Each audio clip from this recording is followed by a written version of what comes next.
Vedare tinokuchingamidzai zvekare kune chimwe chirongwa pano paZim Facebook Secrets and Confessions. Tadzoka zvekare nemamwe mamessages. Regedzai tibva tapinda mumamessages edu atadzoka takakubatirai. Hanzi inini ndiri murume ane makore 47 years ekuberekwa, ndigerewo kuno Pretoria. Ndauyawo neconfession yangu. Confession yangu yakamira yakadai so: some years ago, many years ago, ndainge ndigere zvangu kumusha nemhuri yangu. Then ndopandakazofungawo kuti ndinge ndichiuya kuno kunyika yevatorwa. Ndakauya kuno kunyika yevatorwa the first time, ndokubva ndazosiya mhuri yangu kumusha, ndokubva ndazoya ndikashanda. Ndakati ndashanda paya ndokubva ndazochidzokera kumba, ndokuona kuti zvainge zvakakodzera kuti ndinge ndichinotora mudzimai wangu ndinge ndichiuya naye kuno, tinge tichizoshanda tiri pamwe chete tichibatsirana. Sezvisinei ndakabva ndazoronga naadzimai vangu, but takabva tazobatana nevamwe vakadzi vemuraini nevarume vavo, ndokubva tazoya kunoku kuSouth Africa tiri tose. Apa patainge tiri tose pachikwata chedu hapana kana ainge atombori nepasipoti, tainge titori mabhodha jamba. Takapinda mumotikari ndokubva tazoendeswa nesu pabhodha, but pabhodha painge pachipisa, ndokubva tazonzi taifanira kuti tinge tichizomiririra kana kwasvibirira tobva tazosimudzira kuenda kumberi. Takagara kusvika kwasviba, ndokubva tazopinda munzira. Takati tava pakati nepakati perwendo rwedu, ndipo pakangokaruka pabuda vamwe varume. Varume ava vainge vari 4. Varume ava vakangobudikira kumberi kwedu, vamwe 4 vari kumashure. Apa vainge vakabata mapanga nemabhemba. Vakabva vati ivo tiburitse zvese zvatainge tiinazvo. Takabva taburitsa ndokubva tavapa. Then vakabva vazobata vakadzi vedu. Vakadzi vakabva vanzi vambomira pasaidhi. Since vakadzi vedu vainge vari 3 nesuwo varume tiri 3, isu varume takabva tazotorwa ndokubva tazosungwa maoko, takaita zvokupfugamiswa. Vakadzi vakabva vazotorwa, varume vaya ndokubva vazonoshiyana vakadzi vedu. Isusu takabva tazoudzwa kuti tisamboburitsa kana izwi. Varume vaya vakabva vatotanga kutovaka bonde nevakadzi vedu. Takatarisa, hapana aitaura apa. Vaita kuchinjaniswa nevarume 8 vese pasina kana butiro. Munongoziva kuti zvavainge vachiita ipapo zvainge zviri zvinhu zviya zvekutokaurisa, vachirakidza kuti vainge vakatumwa mishonga. Apa mukoma vakati vapedza kudaro, ndo patakabva tazodanwa manje isusu, tikabva tanzi tose taifanira kuti tinge tichiuya tobva tatanga kusika bonde nemadzimai edu. Takatanga tasikawo bonde nemadzimai edu, but tapedza kusika bonde nemadzimai edu, then takabva tazonzi umwe neumwe aifanira kuti nawo ange achichinjana, then obva watanga kusika bonde nemukadzi weumwe. So mukoma, izvi ndo zvinhu zvakaitika.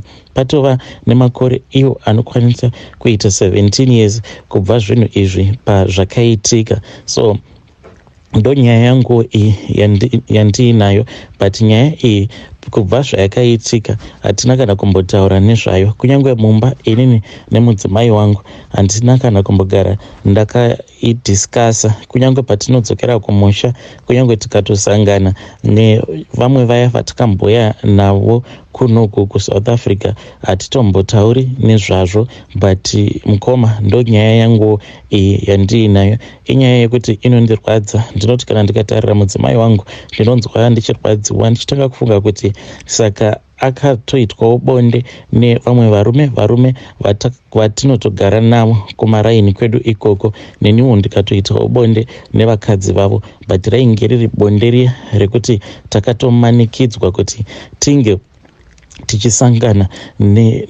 tose pabonde, ende uye kuti tizoziva kuti chirwere chakazobva nepi hatitombozivi, because takazoti tava kuno kuSouth Africa, I think after 2 years vadzimai ndo pavakabva vazorwara. Vainge vachingoti flu, ndinonzwa flu. So takabva tazoenda kuchipatara tose tiri 2, ndo patakabva tazobatwa kuti tainge tiine HIV. Ndokutopinda kwakaitawo chirwere mumba medu. Ini hangu mudzimai wangu handina kana kumbogara ndakamuchita, ende ndakatotangawo kutosangana pabonde neumwe mukadzi asiri mudzimai namai wangu ipapo patainge tiri musango ipapo patainge tichimanikidzwa nemaguma kuti tinge tichivaka bonde pachikwata chedu, uchingonzi chiita neuyu. Ndiyowo confession yangu iyi mukoma. Hei vedare ndo message iyo yandakatumidzirwa ichibva kuna mukoma vedu. Hanzi izvi ndo zvakaitika kwatiri pachikwata chedu patakauya kuno kuSouth Africa. Naimi zvazvinorwadza, zvakangooma hazvo vedu we. Hey, just imagine kuti dai wanga uri iwewe apa ari mukadzi wako achitomanikidzwa kurara nevarume vanokwana kuita 8 on top of that, obva amanikidzwa kurara newe nemaneighbors, newewo omanikidzwa kurara nevakadzi vemaneighbors ako. Zvinongorwadza. Hanzi kubva pazvakaitika ipapo hanzi 17 years we have never discussed about it. I think vanenge vachitodawo counseling mukoma zvose naamai guru, even vamwe vacho vaya vanotodawo counseling, but ndo nyaya yavo. Ngativabatsireiwo mucomment section. Regedzai tibva taenda panyedu inotevera. Nyedu inotevera yakamira sekudai so. Hanzi makadi zvenyu mukoma, ndinokumbirawo kuti munge muchindipostirawo nyaya yangu makaviga chitupa changu. Ine hamenowo kuti wainge uri mweya wakaita sei wakandibata, so inini hangu ndinoitawo zvichirana. So pane umwe mukadzi uyu wandakazomboitira order yake, ndakati ndamupresera order. So mukadzi uyu since ndainge ndatoseva manumbers ake, ndaiwanzokuona maprofile ake apa, ndikabva ndaona kuti ainge ari wechidiki apa, ainge aine chimwe chivakashure chainge chisingatomboenderani naye. Worst of all, pandakazoona murume wake ndikabva ndatoona kuti ko ingawani mwana mudiki uyu zvaakagarika isu vamwe tichitambudzika. So zvandakazongoita mukoma ndezvekuti pane pamwe paakazoti ainge achida kuti ndinge ndichimuodhera macargo pants. So ndakabva ndazomuodhera macargo pants ake kuno kuSouth Africa, ndokubva ndazongomatumidzira. But macargo pants awa pandakamatumidzira ndakabva ndazokanda nezvinhombo ndisati ndapekeja ndo pandakabva ndakanda zvinhombo zvandainge ndakapiwa nevamwe madzibaba, kutaura kudai so iye nemurume wake vatori paseparation. Kuti nditi mweya wakaita sei wakandibata ipapo handitombozivi, but ndakangonzwa ndichingorwadziwa nekalife kake, kutongoona kutoti kokamwana aka zvakare kamwana kadiki, but kanotorarama kaupenyu katori worst of all vatori kuzimu, but upenyu hwacho hwavanorarama upenyu hweuya hwelife yepamusoro-soro. Apa uchitarira futi kuti kane kabhodhi kakatozvinakira, zvinhu zvakangoti zvakangondibhowa. Ndikatoenda kune vamwe madzibaba ava vandinowirirana navo. So madzibaba ava ndichizosara ndichizonotanga kuwirirana navo, it was because murume wanguwo ainge akambondichita. Murume andichita kudaro ndopandakabva ndazoudzwa nezvavo, ndikabva ndazoenda kwavari.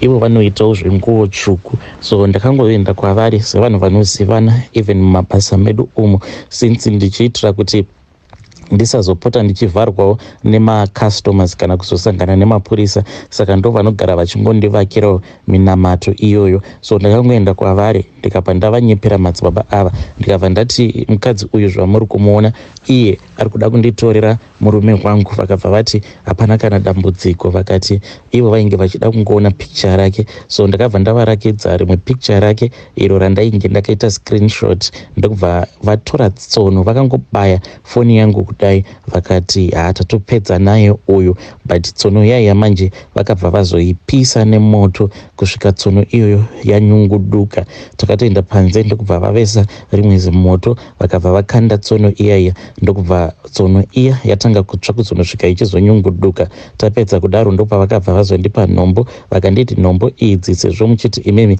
pane order yake yaainayo iyo yaakakupai yamusati matumidzira, ndoda kuti munge muchizotora nhombo idzi. Kana matora nhombo idzi mubva mazongodzikanda imomo muhembe, then mubva mazodzitumidzira achati achigamuchira zvinhu izvozvo achingonopinda chete nehembe idzodzo mumba make chinenge chitori chimbambaira chichaputika mumba make. Iye kana achida kukuparadzira marriage yake, marriage ndo ichazosvika pakuparara. Apa mwana uyu haana kana kumbogara akambotaura nemurume wangu, haatozvizivi kuti ndine murume here kana kuti handina. Ndakatongorwadziwa naye mwana uyu nekuda kwebhodhi yake zvekare nelife zvekare nemurume wake. Mwana uyu wandiri kutaura nezvake iye age yemwana wangu, almost the same age with my first born daughter. Saka ndakangoti ndakamutarisa ndikabva ndatongoonawo mwana wangu, but ndakazoti ndokompea manje ndikatanga kufunga kuti koinga wani mwana wangu zvaakanakawo hake, but anongotambudzika varumewo ariko kuzimu ikoko. Apa worst of all akamitiswa ko uyu agokoshei kuti ange achizosvikawo pakuchata. Maybe ndo zvakakonzeresa kuti ndige ndichizosvika pakumuroya iyeyoyo kuti saka wangu inga wani akatadza kuchata akangomitisiwa. Apa anongotambudzika ariko kuzimu, kunyange zvake akanaka zvemhando yepamusoro. This is my own confession. Ndinotombopindwa nemweya wekuti ndinge ndichimusunungura mwana uyu, but ndinongoti kana ndikangobatwa nemweya iwoyo wekuti dai ndangomusunungura ndinobva ndatonzwa ndichitoti ngaambosafa, ndichazomusunungura zvimwe kuda next year. Apa atori paseparation nemurume wake. Apa anotaura neni sei, anongoti kana akasangana nechallenge of atoti sisi ndo zviri kuitikawo kunoko kwandiri, sezvo tichisheya mutupo umwe chete. Anenge achingondipa maupdates zvose zvinenge zvichimushungurudza, achindipa maupdates. Saka ndinenge ndichingomusimbisawo ndichingomuudza kuti she should hold on, zvose zvichanaka. Ndiyo confession yangu iyi mukoma. Hey, vedare ndo message iyo yandakatumidzirwa ichibva kuna Rana. Hanzi ndinoitawo zvechirana naimi zvazvakangooma hazvo veduwe. So munhu unotokwanisa kutoroyewa narana wako, akomana musadaro. Ndo message iyo yandakatumidzirwa ichibva kuna vahanzvadzi vedu. Regedzai tibva tenda panyedu inotevera. Nyedu inotevera yakamira sekudai. So hanzi makadi zvenyu mukoma, inini ndiri mudzimai ane makore 38 years ekuberekwa. I am single, handina mwana, ndakamboedzawo kuroorwa zvikaramba, but zvaizvezvi mukoma ini hangu ndatongofunga kutongoromba, because fungai henyu kuti nemakore awa andava nawo apa ndinongoitiswa zvemaslip over, zvimarelationship zvacho hazvitombogari. Kunyange ndikafunga kuti ndinge ndichidanana nemunhu wande ndichitoona kutoti nchinda uyo haasi weklasi yangu, atoriwo desperate, but munhu yeye anozotokushainira zvokuti unosvika pakuzvibvunza kuti asi munhu uyu ndakamutadzira nekungomurakidza rudo, but ini hangu ndafunga kungorombera hangu nechibereko changu. Kunyange ndikarombera zviya zvokuti ndinongonziwo unongoitawo zvimakore zvishomanana uchingoita mari, zviri nani, because what else am I supposed to do? Zvinhu zvinorwadza kusazivawo kuti mwana zvinhu zvinorwadza kuti in all your life you have never heard the cry of your own baby. Zvinondirwadza dzimwe nguva ndinochema ndichizvibvunza kuti asi Mwari chandakakutadzirai chii? Ko makadii kungondiuraya ndichiri mwana mudiki? Kana maiziva kuti ndo upenyu hwandichazorarama uhwu, upenyu hwekungoti pose paunenge uri unenge uchingozvituka uchingozviti saka ndiri ngomwa. I avoid by all means kugara panzvimbo inenge iine vana, ende ndinotoita sekunge munhu akavenga vana, but handina kuvenga vana. It is just that ndinoti kana ndigere panzvimbo yekuti panenge paine vana vadiki ndinonzwa mwoyo wangu uchirwadza kuti ko ingawane vamwe vanokwanisa kutoita vana vavo, ko inini mhosva yangu yandakatadzira Mwari, mhosva yacho iyoyo why isingakwanise kuripika? Mwari wacho vanoda kuti ndinge ndichiiripa sei mhepo iyoyo? So inini mukoma ndakakurawo ndichigara nagogo, amai vababa. Gogo vangu vainge vakura zvainge zvakanyanyisisa, so inini ndakasarudza kugara navo nekuti vamwe vose vainge vachitoramba kugara navo gogo vangu ava zvachose. Gogo ava pavakazoshayika I think vainge vatova kuma 100 and something years. So gogo vangu ava ndini ndainge ndichivaitira zvose. Vaida kusumudziwa, kuendeswa kutoilet, kugezeswa nekudzurwa musana, so ndaita zvose. Ndakazovazivisa kuti inini ndainge ndava kuda zvekuroorwa any day ndinogona kungoenda. Gogo vangu vakabva vatanga kuchema zvainge zvichipisa tsitsi, but gogo one day vakabva vazongoti mwanangu enda unondicherera mvura yekunwa. Ndakabva ndazoenda ndikabva ndazonovacherera mvura yekunwa, but mvura iyoyo manje gogo havana kukwanisa kuipedza. Vakabva vazoti ndinge ndichinwa mvura iyoyo. Saka ameno zvimwe kuda ndopandakaroyewawo because vakangonwa zvishoma mvura vakabva vandipa. Saka ndainge ndoda kuenda kunoiteura, vakabva vati kasi unondisema here mwana wemwana wangu? Ndikabva ndati kwete gogo. Saka gogo vakabva vanditi kana usingandiseme chinwa mvura iyoyo. Ndikabva ndanwa mvura iyaya, but kubvawo ipapo ndikangoti mufesi wandainge ndichidanana naye akabva atanga kungondiavoida kuzotonosvika relationship yedu ichizotonodhakwa. Gogo vakazoshayika, but ndakamboita chinguva chakati rebei ndichirota gogo vangu. Ndaivarota vachida kundigamuchidza mutsvairo, but ndairamba manje kugamuchira mutsvairo uya. Saka vakabva vazongoti one day, sezvo iwewe waramba kugamuchira mutsvairo uyu, nhaka yako yandanga ndichida kukupa ameno zvimwe kuda une umwe munhu achazokupawo nhaka yekuti uchafara kana akugamuchidza nhaka iyoyo. But chiziva kuti kubva muzuva ranhasi hausisiri muzukuru wangu, ende kana ukasangana nechakaipa chaunenge wasangana nacho inini handikwanise kana kuzokununura nekukudzikinura. Vakabva vatondifuratira ndokubva vanyangarika. So ndozvakaitika izvozvo mukoma mushure mekunge gogo vangu vashayika. Fast forward ndaingopindawo mumarelationship ndichingoshandisiwa ndobva ndatodhampiwa, but ndakasvika pastage yekuti ndainge ndongozviudza kuti kunyange hangu ndikahura nemurume wemunhu chandava kungoda mwana chete. But ndakasvika pakuneta, ndakasvikawo pachinzvimbo chekuti ndainge ndonzwa kuti ndaneta manje nekuhurana nevarume vevanhu ndichingotsvaka mwana. Handizivewo kuti nezera rangu iri randava naro ndoramba ndakashingirira here, achabuda mwana here kana kutoti zvakatovharana. Hamuzivi kani kurwadza kwazvinoita kutukwa nemurume waunenge uchida achikuudza kuti uri ngomwa. Zvinorwadza kusvika pakadzikadzika pemwoyo, ende handizivi kuti varume vangani vakandituka vachinditi iwewe uri ngomwa. Saka bonde racho ndinoitirei newe, nekuti zvakangofanana nekuti ndinenge ndichingoita hangu masturbation because hapana kana mwana anozombobuda. Hei vedare ndo message iyo yandakatumidzirwa ichibva kuna vanzvadzi vedu. Please ngatizamei kutaura navo mucomment section. Hanzi ndinogara ndichingotukwa nevarume vakasiyana siyana, vanenge vachingondituka vachinditi uri ngomwa nekuti haukwanise kundiitira mwana. What a sad story, what a sad story. Hei zvakangooma hazvo vedu we.